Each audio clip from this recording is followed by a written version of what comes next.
Hey, what's up, everybody? Christian Bauer here with Ballard Sports Media talking today, National Signing Day. I know a few months ago, remember we had, of course, the early signing day period. I just wanted to make this quick live stream. We can talk. I wanted to do a live stream just like, hang on, let me double check.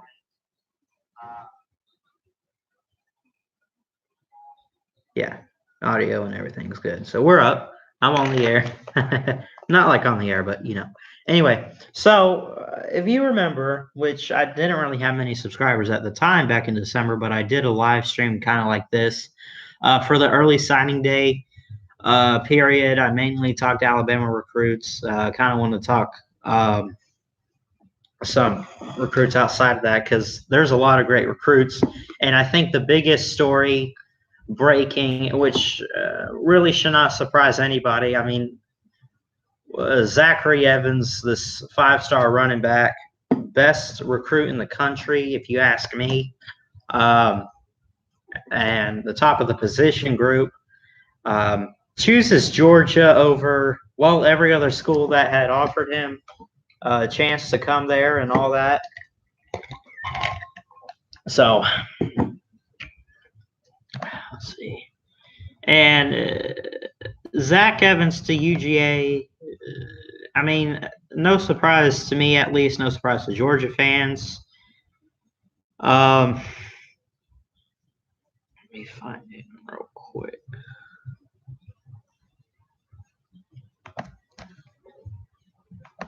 Let me find him because who else? I mean, he got so many recruits. He's probably the best running back. I'm not going to say the best recruit, but he's the best running back to ever come out of high school, in my own opinion. He got offers from so many schools. He got an offer from Georgia. He got Tennessee. He got A&M. He got LSU. He got Bama, Ole Miss, mainly SEC schools. I think even Clemson was one of the teams on the list. Were they?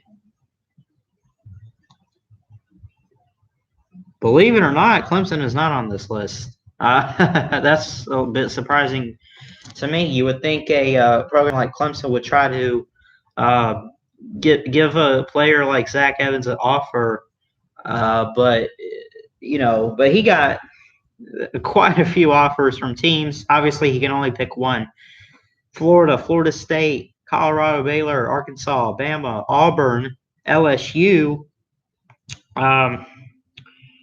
Miami, Michigan, Michigan State. I could go down the list. Notre Dame, Ohio State, Oklahoma, Oklahoma State, Penn State, Syracuse, South Carolina, USA.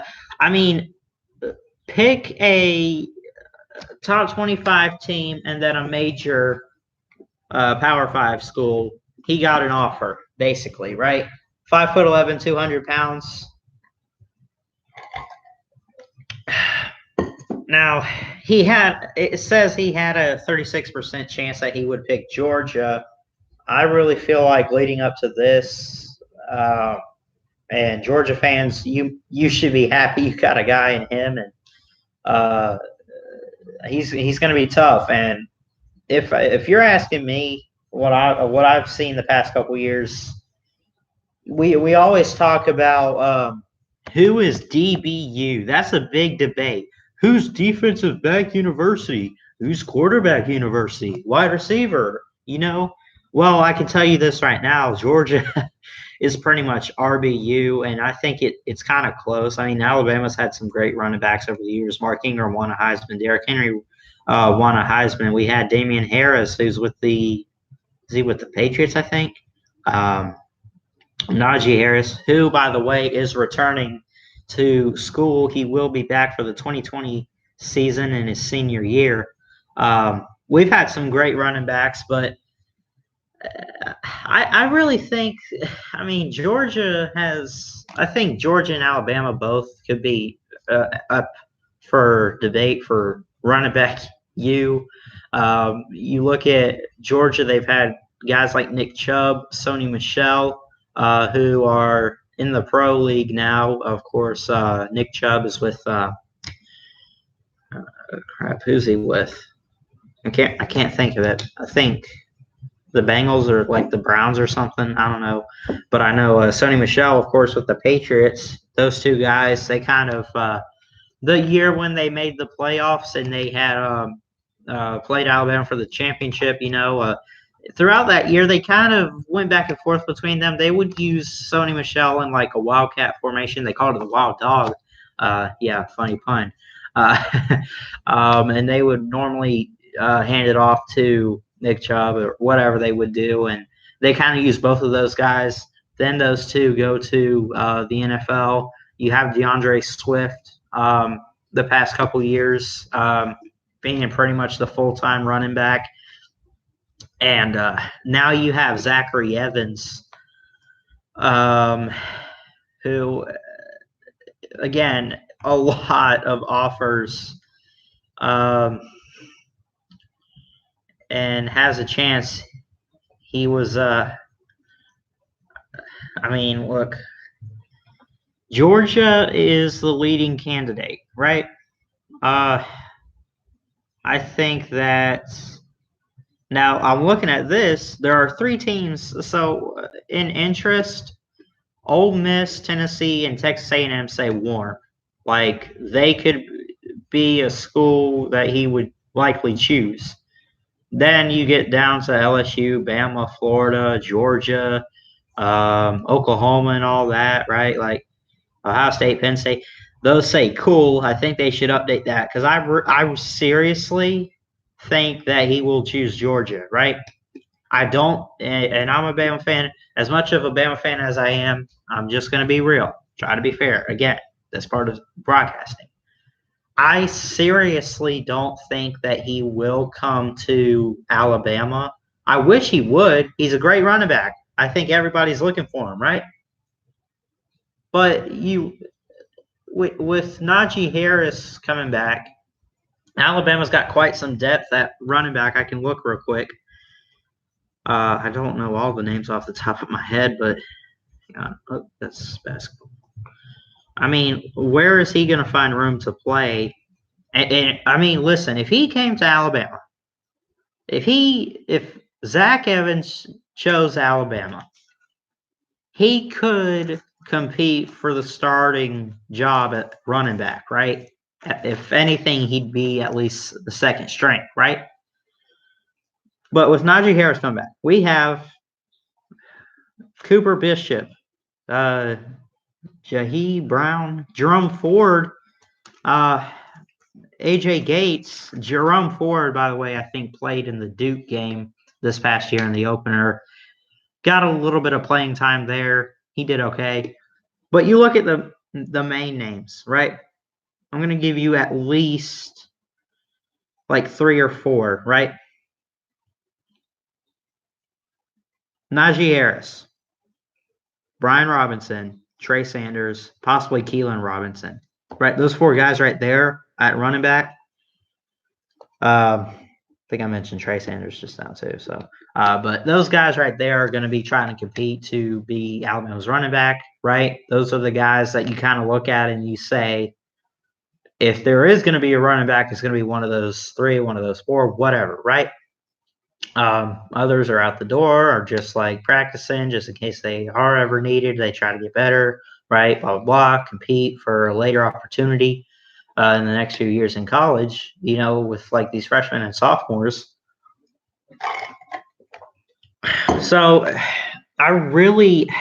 now Zach Evans could choose Alabama. I don't think he will, honestly, but let's say he did. Let's say he chooses a team like Alabama, where there's again, I just read you the roster here. He chooses Alabama, where you've already got Najee Harris, who again returning, Brian Robinson, Trey Sanders, Keelan Robinson, all that, right? He's going to have to really put on a show because we got some good guys, especially with Najee Harris, who is also a 5-star running back, fast, right? he's got to work his butt off if he's going to try to win a starting role. So I think it's probably best that this, again, coming from Alabama, right? It's probably best that he does not come to Alabama. And as great as it would be to have him on the roster and see him play, I really think this is a running back. This is a kid that needs to actually start somewhere. So anyway, so there's that. Let's see. Let me check out this signing day tracker thing that they are updating pretty much by the minute or whatever. Pittsburgh gets a 3-star cornerback, Rashad Battle, 6'2", 187-pound Georgia player, 483rd overall prospects, the 4th highest ranked commit on the Panthers 2020 draft, or not draft, recruiting class. Okay. Ole Miss picks up 3-star offensive tackle, Cedric Milton. Okay. He picked Ole Miss over Texas Tech and Houston.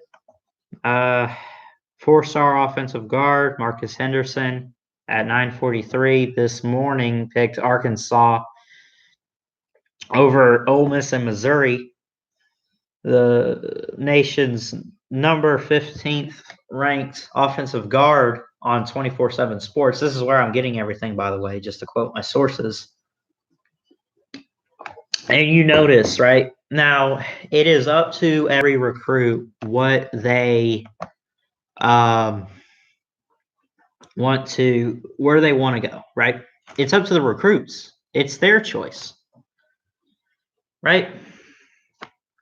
Now, when we talk about coaches and recruiting, when we talk about coaches recruiting players, that does not necessarily mean that, they, they picked that player and now the player's on the team. That's not what that means. What that means is they convince the player to, like Nick Saban does not pick the players. He convinces the players and he says, hey, you want to come to a winning program, you come to Alabama, right? He convinces these players. Same thing with Dabo Swinney and Clemson. Same thing with Georgia and Kirby Smart. They convince players, they meet with players, they meet with their families and everything. They talk about the program, they talk about the team, and the coaches themselves talk about themselves, I'm sure. That's what they mean by they recruited a player. It is 100% the player's choice where they want to go, right? And on signing day, they sit at a table with hats laid out on the table of schools that gave them an offer. They pick up the hat, they put it on, and there it is, where they're going, right? And you see this all the time. Commitments flip. I mentioned this when I did the early signing day period. Take Justin Ross, recruited by Alabama, met with Nick Saban, I'm sure, right? Was convinced, yeah, I want to go to Alabama, right? Didn't make a decision until the very last millisecond. Oh, I want to go to Clemson, right? Now, did he possibly have that in mind that he wanted to go to Clemson prior to that? Most likely, that's probably how it is. He just doesn't say anything. He kind of kept his mouth shut and didn't say anything about it, And so when you look at recruiting, you look at what the coaches do, you look at how the coaches kind of basically convince these players to come to their programs. This is not the NFL draft where it's like, I choose this player. No, it's completely different. It's the exact opposite, right? The players are basically drafting themselves on a team. If anything, you want to look at it like that, I guess. So let me see here. Oh, not the Weather Channel.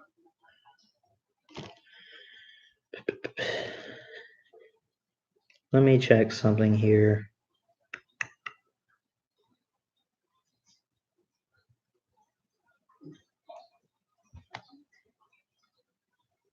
This was posted a little while ago today, or yesterday actually, the recruiting class rankings. So you have Georgia number 1.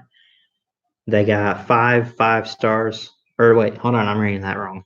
4 5 stars, 15 4 stars, 0 2 stars, 5 3 stars for Georgia. Bama with 4 5 stars at they're ranked number 2. 18 4 stars. Let's see, 4 3 stars and 0 2 stars, right? Clemson 5 5 stars, 12 4 stars, 6 3 stars. And I could go on, but you have basically here's what the top 10 look like. Georgia, Alabama, Clemson, LSU, Ohio State, A&M, Auburn, Florida, Texas, and Oklahoma. That's pretty good. And with a team like Texas in the top 10, they really need this. They said they were back. Back to making a really small bowl game or not making one at all? They were supposed to this year. They were supposed to be a team to compete for the Big 12, potentially make the playoffs. A lot of people were high on them making the playoffs. Oklahoma made it over Texas. Alabama, the same thing. They were supposed to be back after getting blown out by Clemson. They were supposed to be back. Come on. It was LSU instead, right? It's crazy. College football is unpredictable, right? Well, I mean, it's predictable, but you will never be, I'm always right with this. I know this team's going to be here, or this team's making that bowl game. I'm going to get everything right. No, you're not. A lot of stuff happens in college football. A lot of stuff happens in recruiting as well, right? You never know what you're going to get on recruiting day, on signing day. You never know who's going to flip. You never know. Some commits, yeah, but I think some recruits actually like to keep it silent. They're not going to say who they're committed to. Just find out when I pick up a hat, right? Just find out then. Quit making assumptions. Quit, just stop. I mean,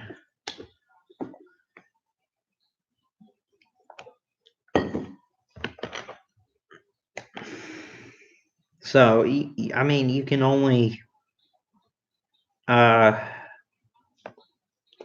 assume, but you never really know because players like to flip all the time. They like to not announce who they're committing to. Some of them, right? You just know they're really good. So let's see.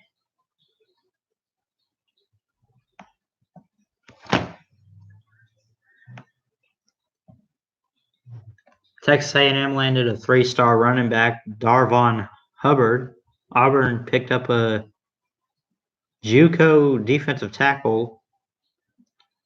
Let's see, what's his ranking? He's a JUCO. I'm not sure what that is, but junior college or something like that. Marquise Burks, something like that. I'm not sure how you say your name, sir. Savion Williams, a 4-star wide receiver, picked TCU this morning. DeMarcus Beckwith, 4-star defensive end, picks Tennessee. That was this morning at 8:39. Man, Tennessee might sneak up. They might get some actual good recruits, and that's not a knock on any of the players. I'm just saying they will have a great recruiting class this year, I'm sure. I'm subscribed. Mentioned this last night in the postgame video I did. Oh, wow. I mentioned that I'm subscribed to a couple Volunteer fans. No disrespect to the Volunteers. It's a good rivalry with Alabama. Really no hatred or anything whatsoever. But looking at this, look at this. Well, you can't see it, but they are 14th in recruiting rankings right now.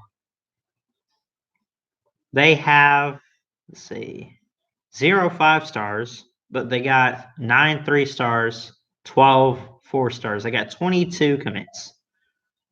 And what is this? Points that they've been given so far, 255 points about. Let's see.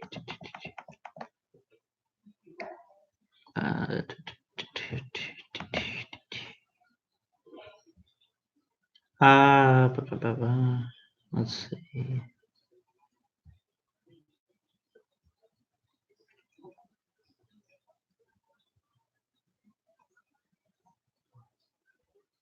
Trying to see. I guess they already have some enrolled, but I think when these guys enrolled was last year, and I guess that was last year's recruiting class. But they got some good.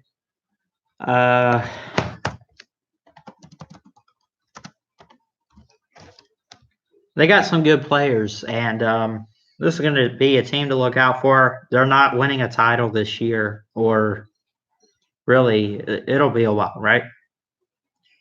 But Jeremy Pruitt has done a good job so far with what he has done at Tennessee. And so they got 21 signees already signed that they got back in December. Harrison Bailey, Jimmy Holiday at quarterback, Jimmy Callaway as a wide receiver. I'm not going to read all these, but some key guys I think are Keyshawn Lawrence, a defensive back. Wait a minute. Let's see. Yeah. They got a long snapper and Will Albright. Linebackers, Martavius French, Bryson Eason. Outside linebacker, Tyler Morvin Joseph. They got 3 defensive line guys, Dominic Bailey, Reginald Perry, Amari Thomas. I could go on, but they got some really key guys, I think, that are necessary for what Jeremy Pruitt wants to do. Obviously, we know he was a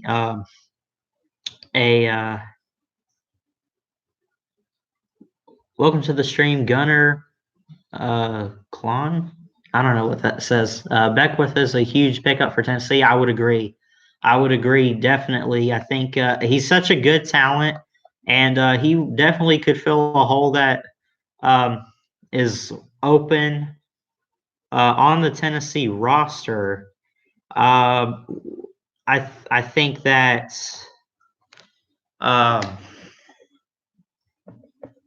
he's going to be a great addition.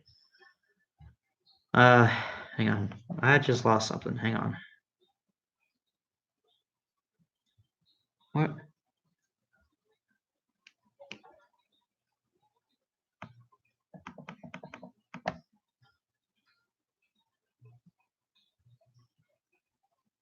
What is happening with my computer right now? I don't know. But anyway, yeah, I think he will make a great addition, and he's going to be pretty good. I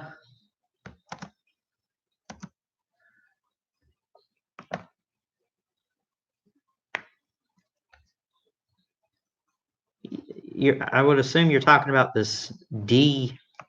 Beckwith kid right here,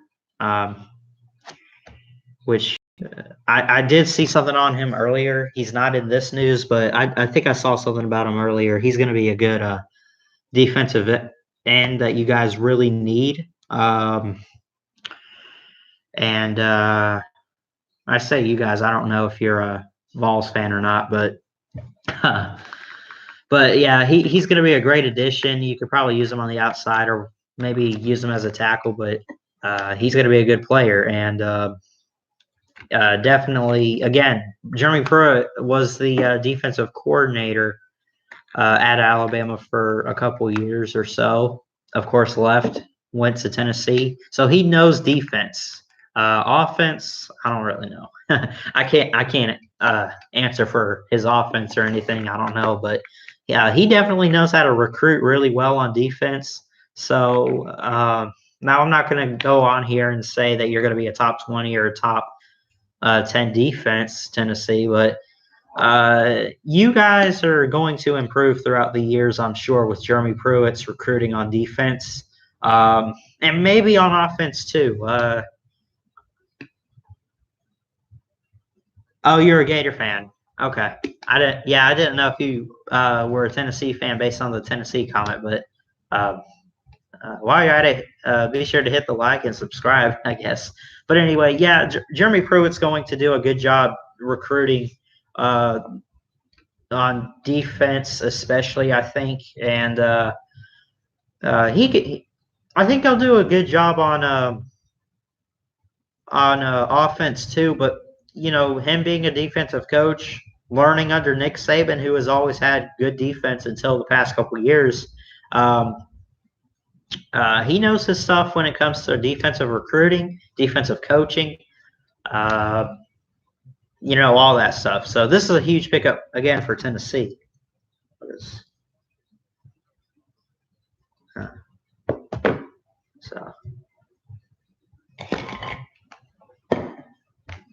So anyway, so not a whole lot of news, but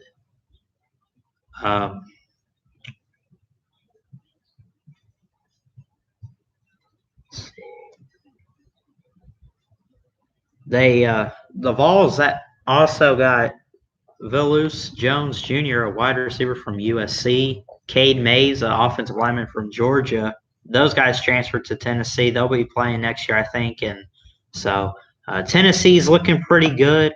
Alabama, of course, and Clemson. I mean, listen, we talk about recruiting. We've been, excuse me. Not sure what it was, but when we talk about recruiting, we talk about Alabama and Clemson, right?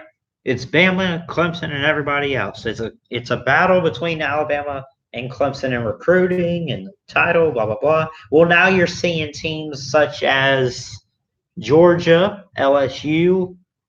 You could throw Auburn in there if you want.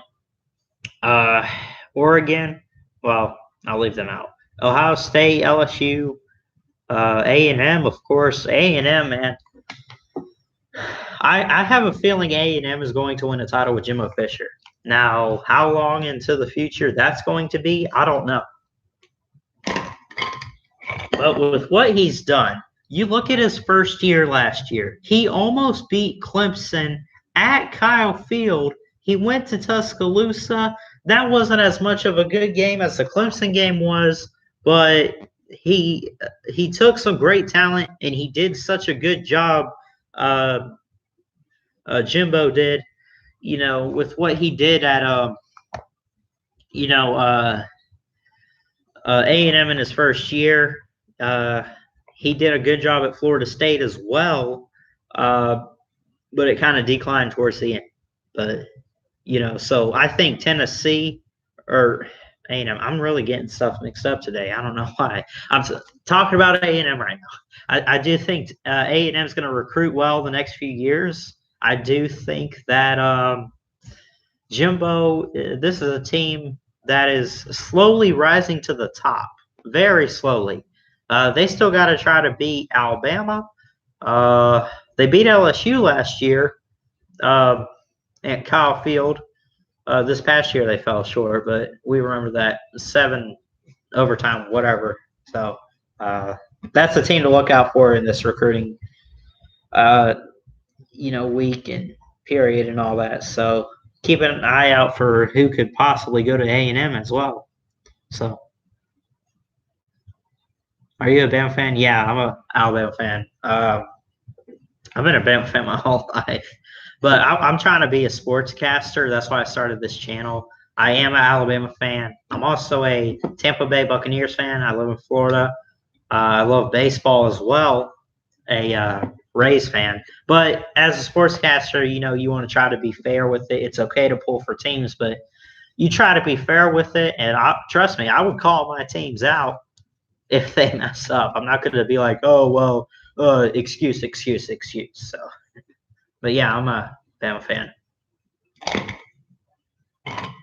By the way, you mentioned you're a Florida Gator. I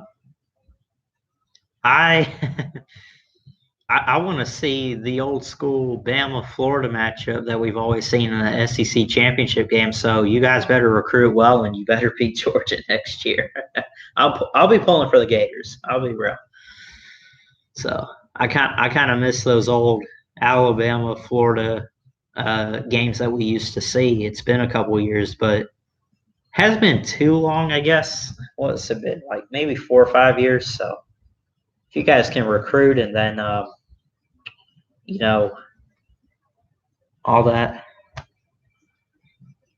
So anyway, not a whole lot to talk about. There's still plenty of recruits to look out for, of course. It's still early in the day. It's not even noon yet where I am in Florida.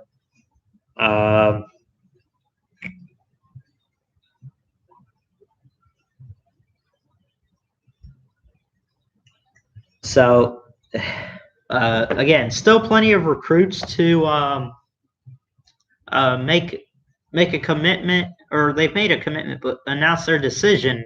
And Auburn has 26 commits. They have yet to sign any of them. Well, no, so they signed they signed quite a few back in December, but so I believe this is the year we get back. Our schedule is very favorable. Yeah, absolutely. And I think you guys have your cross division rival in LSU. Which, listen, you say what you want. They're the defending champs and all that. Yeah, but they're losing Joe Burrow. They just lost Joe Brady. They lost Steve Ensminger, both of which I think were co-offensive coordinators or whatever, right? Unless maybe Steve Ensminger is coming back. But LSU is losing a lot. Now, are they going to be a good team? Yeah. But with them losing their quarterback, coaching staff, some defensive key players and like Grant Delpit, Caleb on Chason and all that, they're going to be at a huge rebuild year, right? They'll still probably make like a New Year's Six bowl or something. But I think they'll be they won't be as good. But maybe Florida could find a way to beat them or whatever. Let me see something. Let me make sure. Let me see something because I want to make sure. I'm not sure if you guys have the LSU game. Is that? Oh, you guys got LSU at home. Yeah, you got this. You guys are gonna be good.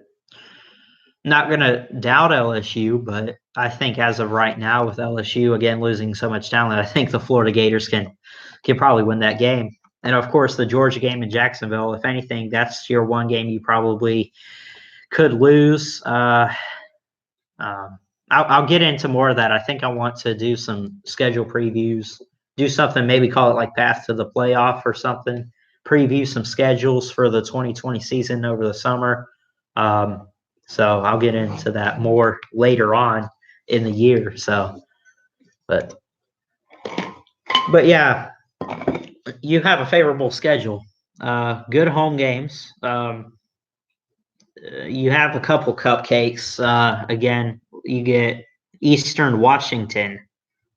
You gonna lose that? Nope. South Alabama. Kentucky. They're falling. South Carolina at home. You're good. At Ole Miss.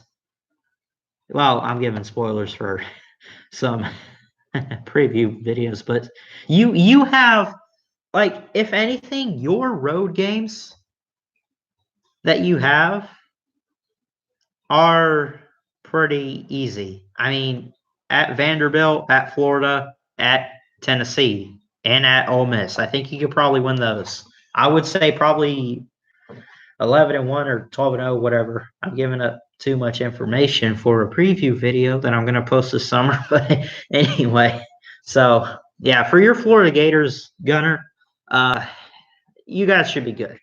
Just you can get a couple more big time recruits today or this week. I think you guys could be in good shape. But anyway, so a lot of great recruiting today, and of course in the early signing period. So I'm more worried about going to Ole Miss than LSU at home. Ole Miss atmosphere could keep them in it. Maybe. I mean, what's the name of where they play? It's like Vaught-Hemingway Stadium or whatever it is. That's a tough place, but I think that could probably be a good game. We'll see what happens, but I'm sure that if anything, though, it'll be somewhat of a trap game, and it's probably going to be close. I don't know, but we'll see what happens with that game. Of course, we got a lot of off-season stuff. It's only February. I don't know why.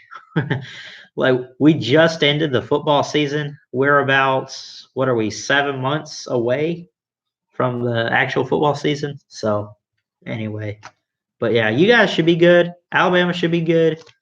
Again, preview videos to come over the summer. So as far as Florida recruiting, they look like they're on good pace. They're on a roll. Still a couple guys that could probably be signed. So a lot of recruit.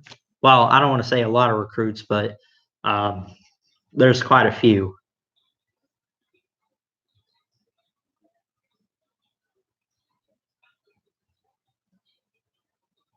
All right, see you later. Thanks for stopping in and subscribing. I do appreciate it. So anyway, I'm going to go ahead and get off here as well. But yeah, a lot of recruits left. Still some decisions to be made. If anything major happens, I will definitely make something, a video. Alabama's recruiting well. LSU looks like they're climbing up. Georgia, Florida, all the major programs are recruiting well. So we will see what happens. Still, anything could happen. I mean, Clemson could overtake the top spot and everything. So we will see. And again, thanks for subscribing, Gunner. I do appreciate it. I'm going to go ahead and get off. Thanks for tuning in. Thanks for watching. Again, a lot of recruiting stuff. So I guess I'll try to keep you guys updated if I can. So anyway, that does it for this stream. Thanks for watching. You're new, subscribe. If you enjoyed it, hit the like button. Yep. And until then, Ballard Sports Media is checking out. I'll see you guys next time.